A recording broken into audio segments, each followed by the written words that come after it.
அப்போஸ்தலனாகிய பவுல் ரோமாபுரியாருக்கு எழுதின நிருபம் 13ஆம் அதிகாரம். எந்த மனுஷனும் மேலான அதிகாரம் உள்ளவர்களுக்கு கீழ்ப்படிய கடவன். ஏனென்றால் தேவனாலே அன்றி ஒரு அதிகாரமும் இல்லை. உண்டாய் இருக்கிற அதிகாரங்கள் தேவனாலே நியமிக்கப்பட்டிருக்கிறது. ஆதலால் அதிகாரத்திற்கு எதிர்த்து நிற்கிறவன் தேவனுடைய நியமத்திற்கு எதிர்த்து நிற்கிறான். அப்படி எதிர்த்து நிற்கிறவர்கள் தங்களுக்கு தாங்களே ஆக்கினையை வருவித்துக் கொள்ளுகிறார்கள். மேலும் அதிகாரிகள் நற்கிரியைகளுக்கல்ல துர்க்கிரியைகளுக்கே பயங்கரமாயிருக்கிறார்கள்.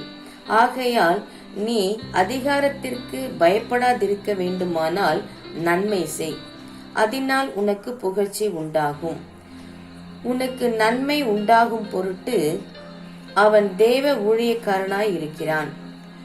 நீ தீமை செய்தால் பயந்திரு, பட்டயத்தை அவன் விருதாவாய் பிடித்திருக்கவில்லை.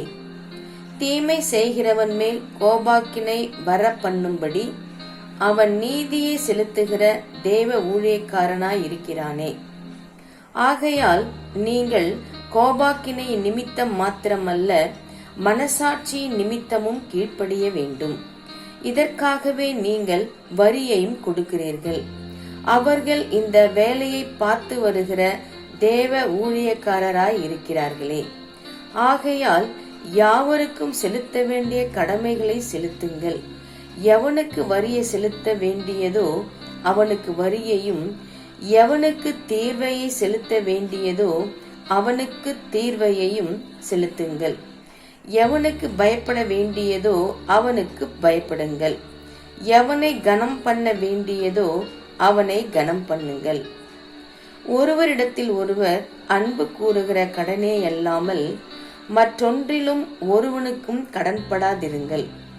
பிறனிடத்தில் அன்பு கூறுகிறவன் நியாய பிரமாணத்தை நிறைவேற்றுகிறான். எப்படி என்றால், விபச்சாரம் செய்யாதிருப்பாயாக, கொலை செய்யாதிருப்பாயாக, களவு செய்யாதிருப்பாயாக, பொய் சாட்சி சொல்லாதிருப்பாயாக, இச்சியாதிருப்பாயாக என்கிற இந்த கற்பனைகளும் வேற எந்த கற்பனையும் உன்னிடத்தில் நீ அன்பு கூறுகிறது போல பிறனிடத்திலும் அன்பு கூறுவாயாக என்கிற ஒரே வார்த்தையிலே தொகையாய் அடங்கியிருக்கிறது. அன்பானது பிறனுக்கு பொல்லாங்கு செய்யாது. ஆதலால் அன்பு நியாயப்பிரமாணத்தின் நிறைவேறுதலாய் இருக்கிறது. நித்திரையை விட்டு எழுந்திருக்கத்தக்க வேலையாயிற்றென்று நாம் காலத்தை அறிந்தவர்களாய் இப்படி நடக்க வேண்டும்.